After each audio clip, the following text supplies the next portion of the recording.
Strong government doesn't mean simply military power or an efficient intelligence apparatus. Instead, it should mean effective, fair administration, in other words, good governance. Monetary policy is like juggling 6 balls. It is not interest rate up, interest rate down. There is the exchange rate. There are long-term yields. There are short-term yields. There is credit growth. Too many years away from academia renders you pretty incompetent at research and teaching, so I had to go back. By killing transparency and competition, crony capitalism is harmful to free enterprise, opportunity, and economic growth, and by substituting special interests for the public interest, it is harmful to democratic expression. Competition is like a treadmill. If you stand still, you get swept off. But when you run, you can never really get ahead of the treadmill and cover new terrain, so you never run faster than the speed that is set. Democratic accountability means that governments must be popularly accepted, with citizens empowered to replace corrupt or incompetent rulers. Uncertainty of any sort results in volatility, and Brexit will be no exception. The first step to prescribing the right medicine is to recognize the cause of the illness. And, when it comes to what is ailing the global economy, extreme monetary easing has been more cause than cure. The sooner we recognize that, the stronger and more sustainable the global economic recovery will be. Taking my bike out and riding the bike path along Lakeshore Drive, that's one of the great experiences in my life. And I hope to do it as long as I can. The government will always tell you that it wants low inflation. The real issue is the horizon over which to bring inflation down. Indianness, love for your country, is complicated. For every person, there is a different way that you show respect for your country. My mother-in-law will say karma yogi is the way to go. Do your work. Ultimately, in the long run, we need to immunize our system from being overly responsive to fluctuations in the exchange rate. That is, people should, by and large, be reasonably hedged, or they should borrow more in domestic currency rather than foreign currency.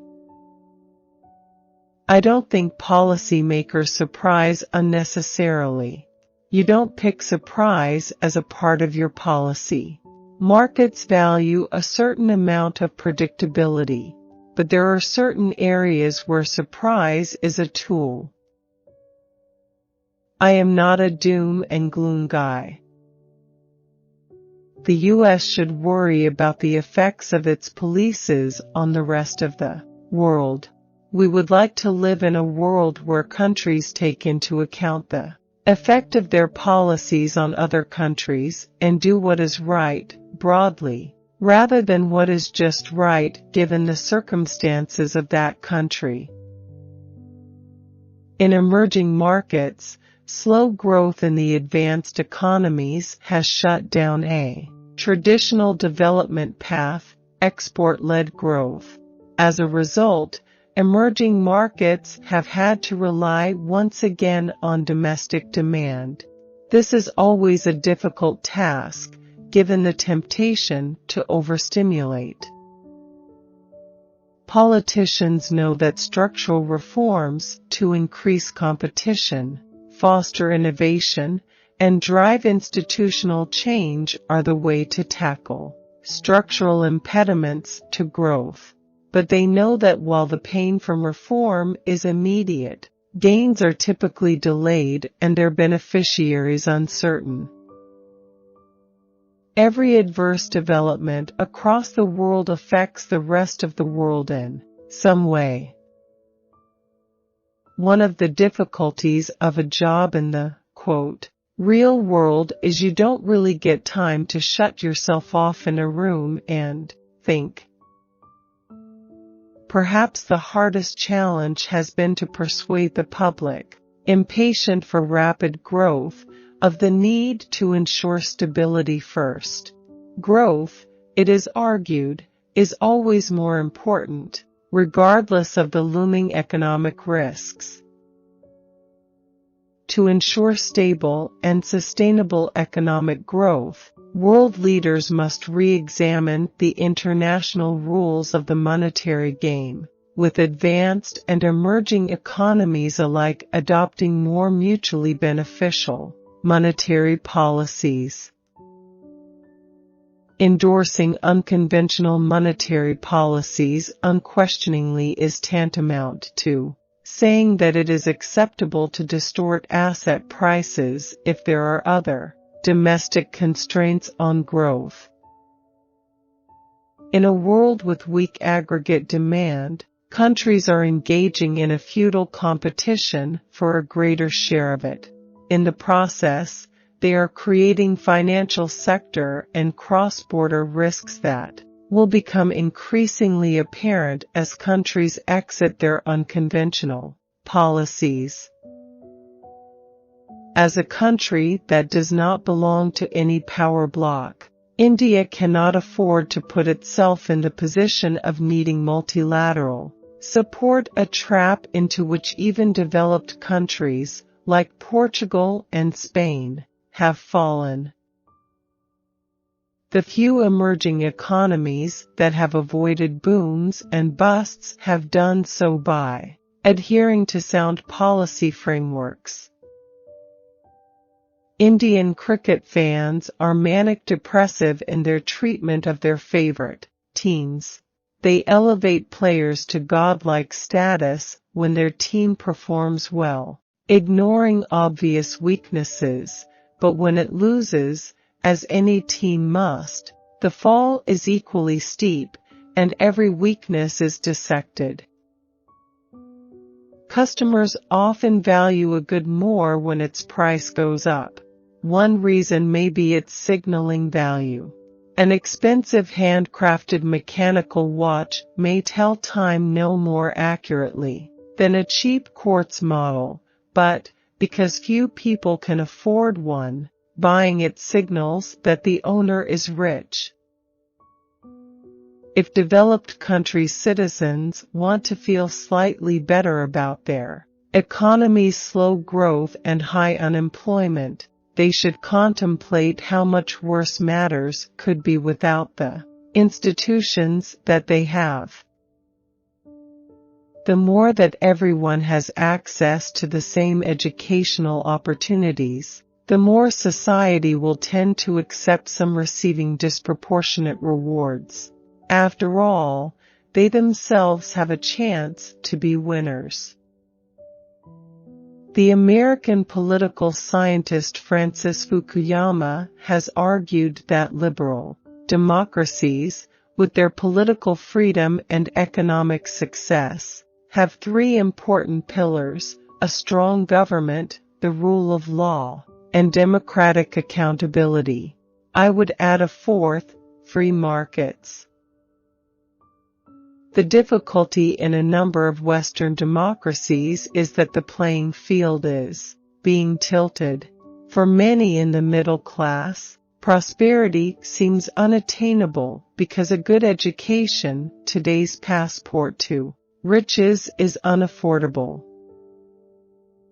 We should make sure that unscrupulous schools do not prey on uninformed students, leaving them with high debt and useless degrees.